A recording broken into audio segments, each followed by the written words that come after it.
Hi, Dr. Lim here. In the initial days of DXN Indonesia, I spent most of my time in Indonesia as there was the largest market for DXN. It was then that I met Jimmy Kiling, our Crown Ambassador in Philippines. We always call him intimately as JQ. The wife of JQ is of Indonesia origin. Both she and JQ spoke good Indonesian language or the Malay.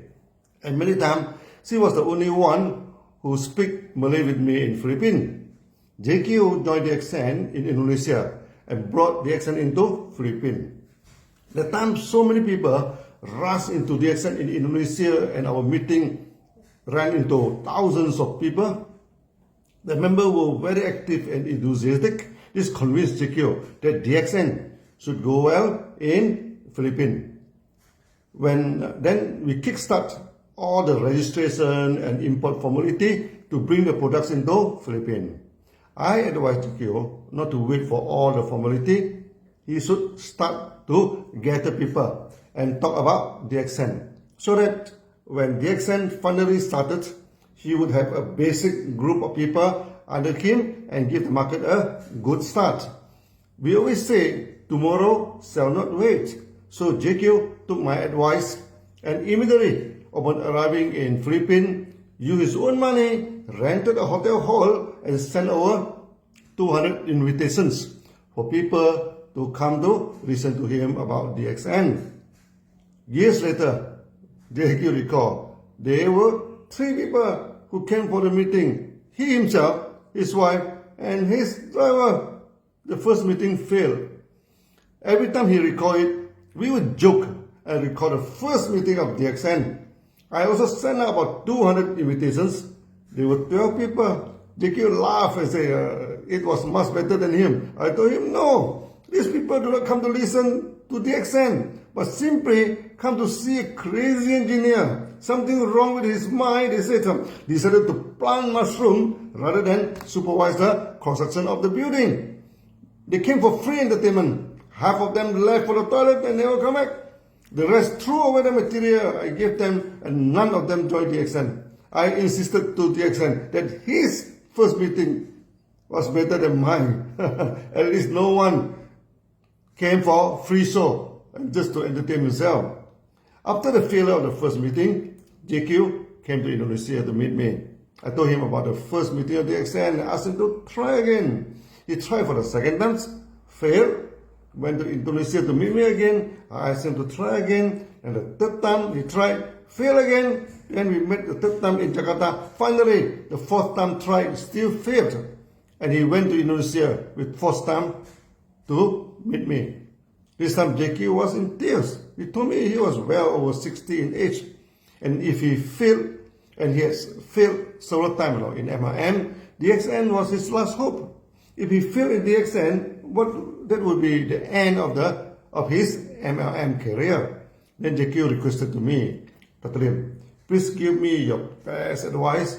I shall stick to your advice until I success.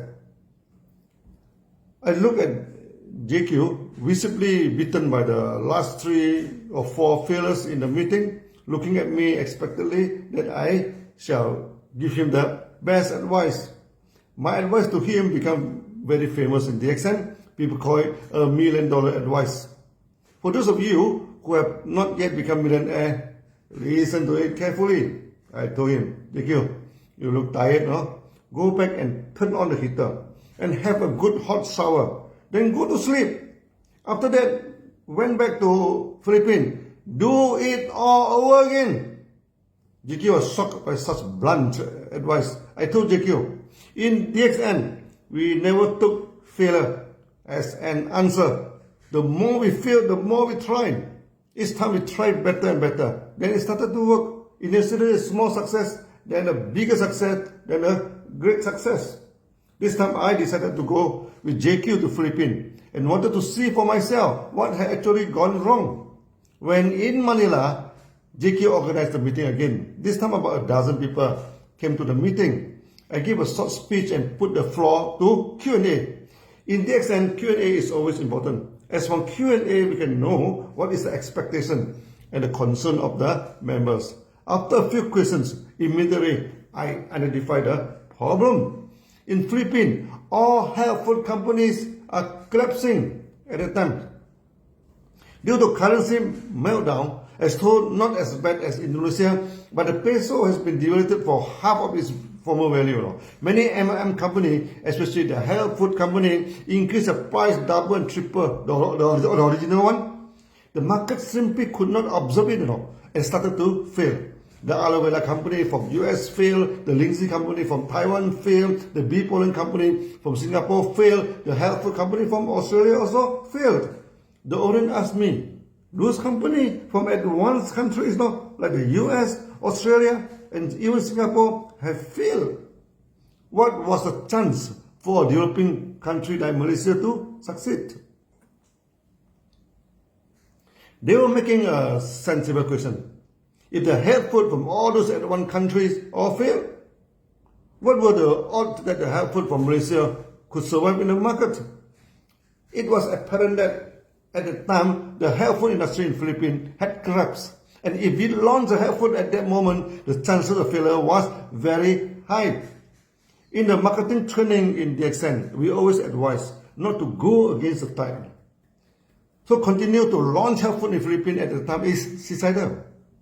But DXN is a health food company. At that time, our main products were RG and GL. In Indonesia, the market is purely on RG and GL. If we take away RG and GL at the time, DXN ceased to exist. Facing the audience at the time, thoughts fly through my mind. What should I handle the situation now? In the training of Sunya, we always say that we need to reset our mind.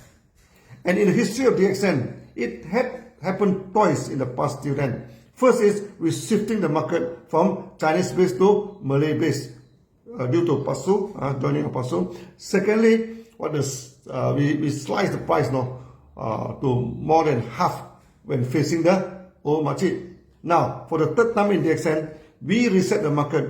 In this time, throwing away RGGL and embracing the coffee 3-in-1. In Sunya, when things do not work, we just throw it away and reset the situation. Other than RGGL, we have coffee 3-in-1.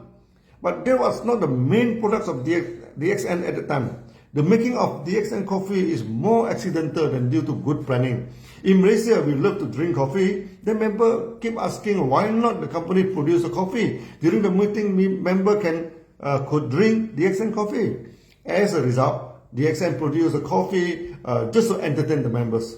The profit from the coffee was very poor and sometimes making losses.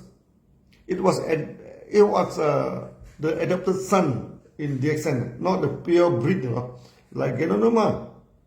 Now we know coffee has very good health effects, but at that time, coffee was having a bad reputation.